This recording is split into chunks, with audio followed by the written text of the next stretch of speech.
Assalamualaikum warahmatullahi wabarakatuh. Selamat pagi anak-anak.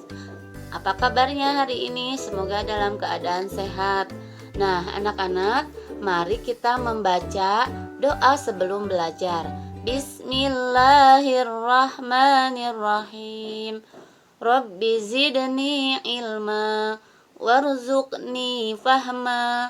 Artinya, ya Allah, tambahilah ilmuku dan tingkatkanlah kecerdasanku. Amin.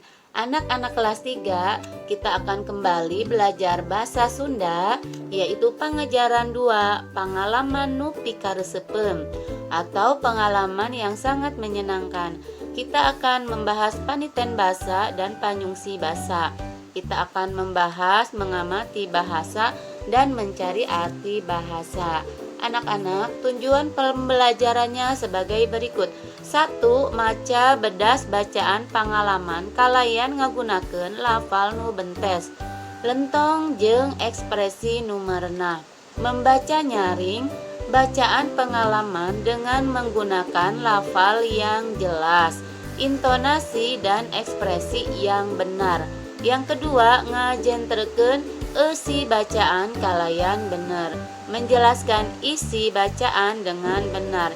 Yang ketiga, mikawanoh konsonan F, V, dan Z, mengenal konsonan F, V, dan Z. Yang keempat, mikaweruh kecap rundayan awalan N, Pa dina kalima, memahami kata imbuhan awalan N, Pa dalam kalimat.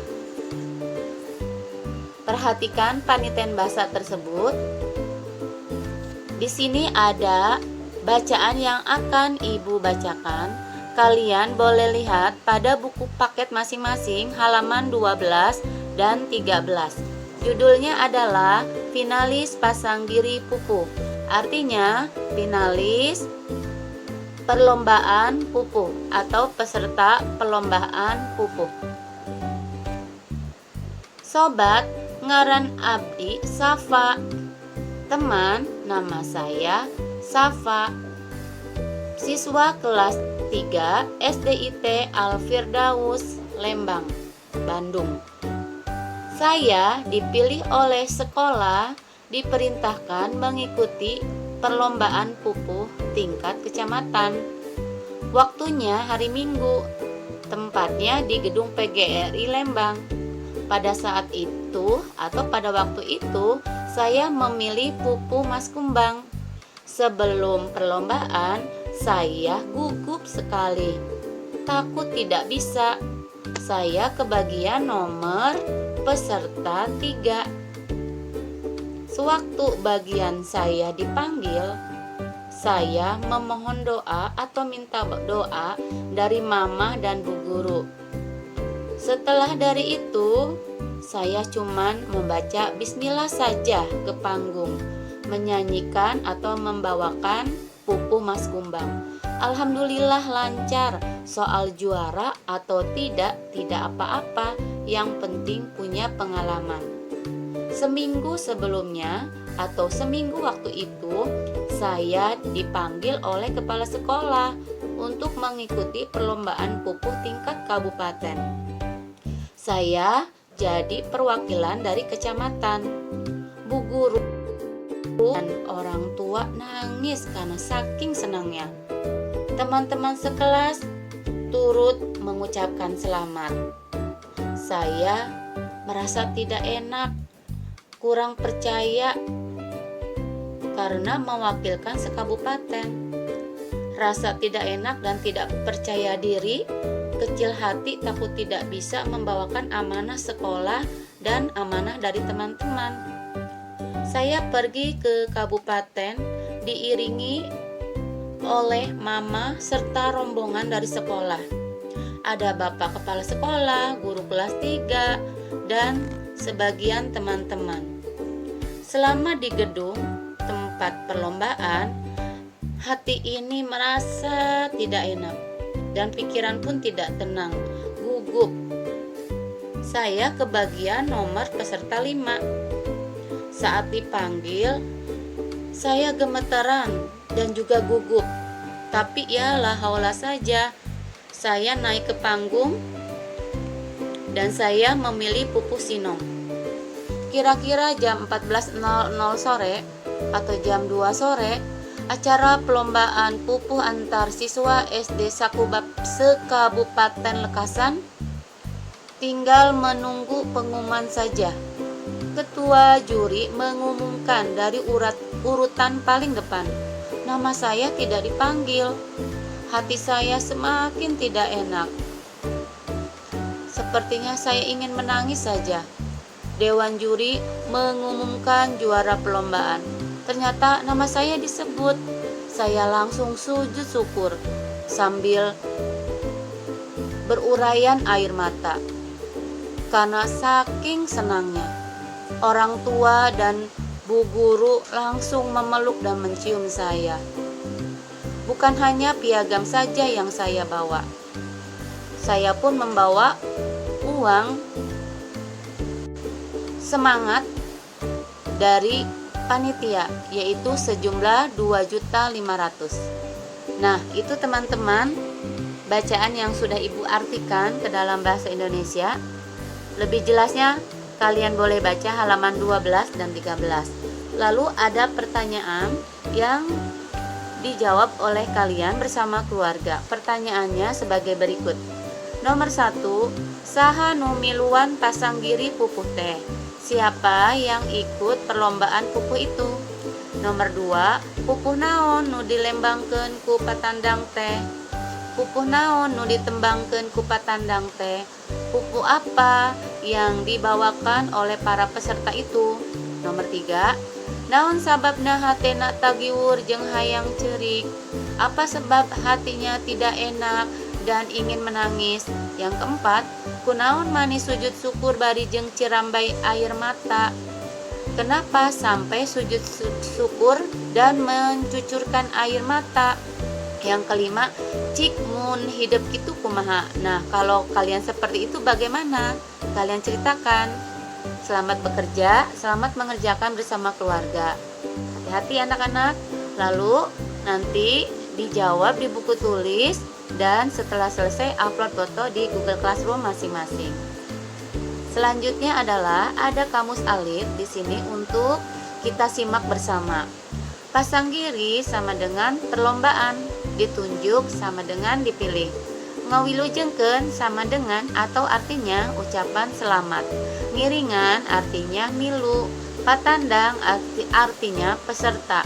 Rerencangan artinya babaturan. Gempet artinya gugup. Ngadeg-deg artinya gemetar. Nah, anak-anak, bacaan tadi kita simpulkan bersama. Kesimpulannya atau isi kesimpulan bacaan tadi yaitu Safa murid kelas 3 SDIT Firdaus Lembang, ngiringan pasanggiri pupuh tingkat kabupaten. Safa jadi wawakil di kecamatan. Safa jadi juara pasanggiri. Pun biang bu guru sareng bapak kepala sekolah bingaheun pisan. Safa menang piagam jeung artos pununjul 2.500.000. Itu adalah kesimpulan dari bacaan yang sudah kalian dengarkan. Nah, anak-anak, sekarang kita akan belajar atau mengenal konsonan F, V, jeung Z yang ada di bahasa Sunda. Dalam bahasa Sunda ada 18 huruf konsonan, yaitu P, B, T, D, K, G, C, J, H, Eng, M, N, S, W, L, R, dan Y. Nah, anak-anak, konsonan lain yang aslinya muncul dari bahasa Indonesia diubah menjadi konsonan utama. Untuk konsonan dari bahasa Indonesia tentunya kalian sudah belajar di kelas 1. Nah, apa saja yang termasuk konsonan utama di dalam bahasa Sunda? Yaitu sebagai berikut. Seperti huruf F menjadi P, huruf V menjadi P, huruf SY atau SY menjadi S, huruf SH menjadi S, atau konsonan Z menjadi J, dan konsonan K dan H atau H menjadi H. Nah, ini adalah contoh konsonan utama dalam bahasa Sunda. Anak-anak, perhatikan selanjutnya. Ini ada contoh kata yang sudah diubah menjadi konsonan dalam bahasa Sunda. Contohnya adalah satu kata zakat. Diubah menjadi konsonan bahasa Sunda menjadi jakat. Z berubah menjadi J. Contoh kalimatnya adalah simkuring diajak mayar zakat ku bapak. Saya diajak membayar zakat oleh bapak. Contoh yang kedua adalah televisi. Konsonan utama dari bahasa Sunda menjadi televisi. Huruf V diubah menjadi P. Contoh kalimatnya adalah kuring nonton main bal dina televisi. Saya melihat permainan bola di TV. Contoh yang ketiga adalah fotokopi. Huruf F diubah menjadi P. Fotokopi. Contoh kalimatnya adalah di mana anu aya fotokopiannya. Nah, itu adalah contoh dari konsonan F, V, dan Z. Sudah paham ya anak-anak? Nah, sekarang ini atau selanjutnya kita akan belajar mengenai kecap rundayan awalan N. Kecap rundayan atau rarangken adalah kata imbuhan rarangken N, yaitu rarangken awal yang merubah atau menambah suara bagian awal. Rarangken N dalam menggunakannya dapat berubah menjadi M, N, Eng, dan Nga. Nah, anak-anak, untuk lebih jelasnya ada contoh sebagai berikut. Kata tulis menjadi nulis. Contoh kalimatnya, gerak tulis atuh ngaranna, cepat tulis atuh namanya. Ini ada contoh kalimat dari kata nulis. Manehna keur nulis ngaran dina bukuna.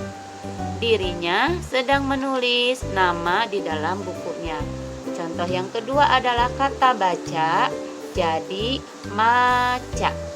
Ini adalah contoh kalimatnya. Geura baca atuh surat teh. Cepat baca surat itu. Ini adalah contoh kalimat dari kata maca. Burhan keur maca surat. Burhan sedang membaca surat. Nah, ini adalah contoh-contoh yang akan membantu kalian belajar mengenal rundaian awalan N. Untuk lebih jelasnya, ini ada kata-kata rundaian, selebihnya kita akan baca bersama-sama. Sese jadi nyese. Hitung jadi ngitung. Tewak jadi newak. Penta jadi mentak. Jieun jadi nyieun. Bawa jadi mawa. Cokot jadi nyokot. Sepak jadi nyepak. Beli jadi meli. Artinya sese itu cuci jadi mencuci. Hitung jadi menghitung. Tewak itu artinya tangkap jadi menangkap. Penta artinya minta jadi meminta. Jieun artinya buat jadi membuat. Bawa jadi membawa. Cokot artinya ambil jadi mengambil. Sepak artinya tendang jadi menendang. Beli jadi membeli. Nah, anak-anak sudah mengerti untuk kecap rundaian awalan N? Silahkan kerjakan halaman 15-16 di buku paket masing-masing. Lalu upload foto ke Google Classroom. Selanjutnya kita akan memahami kecap rundaian awalan Pak atau imbuhan awalan Pak. Kecap rundaian atau rarangken Pak mangrupa rarangken hareup pikeun ngawangun kecap-kecap rundaian dina basa Sunda. Jadi Kata imbuhan larang kenpa merupakan imbuhan untuk kata-kata imbuhan di dalam bahasa Sunda. Secara umum, larang kenpa ngawangun wanda kecap barang dan kecap sifat. Secara umum, imbuhan pa itu membangun benda atau kata benda dan kata sifat. Nah, anak-anak, ini adalah contoh dari kecap rundaian awalan pa, yaitu kata gawe jadi pagawe, kerja jadi pekerjaan. Contoh kalimatnya adalah gawe di mana lanjut teh, kerja di mana kakak itu. Nah, contoh kalimat dari kata pagawe, lanjut luring pagawe kantor desa. Kakak saya pegawai kantor desa. Contoh yang kedua adalah kata pisah, menjadi papisah, atau artinya pisah menjadi berpisah. Contoh kalimatnya, geura pisah kelompok lalaki jeung awewe, cepat pisah kelompok laki-laki dan perempuan. Contoh kalimat untuk kata pagawe, mama jeung kosim papisah di pengkolan. Mama dan kosim berpisah di belokan. Nah, lebih jelasnya lagi ini ada kata-katanya yang sebagai berikut. Belit jadi pabelit. Maksudnya belit jadi saling membelit. Amprok, paamprok. Bertemu atau ketemu, saling bertemu. Tani jadi patani. Sedangkan untuk kata tani, di sini patani adalah bukan saling, tapi adalah orang yang sedang bertani. Tandang jadi patandang, serta jadi peserta. Jauh jadi pajauh. Jauh jadi saling berjauhan. Nah, anak-anak, ini adalah kecap rundaian awalan pa. Kata benda berubah menjadi kata sifat. Untuk lebih jelasnya lagi, kalian hafalkan kecap rundaian en dan pa. Lalu silakan kerjakan halaman 16 sampai 17 di buku paket masing-masing, lalu upload foto ke Google Classroom. Nah, semoga pembelajaran hari ini sudah menambah ilmu pengetahuan kalian mengenai bahasa Sunda pada hari ini. Terima kasih anak-anak. Wassalamualaikum warahmatullahi wabarakatuh.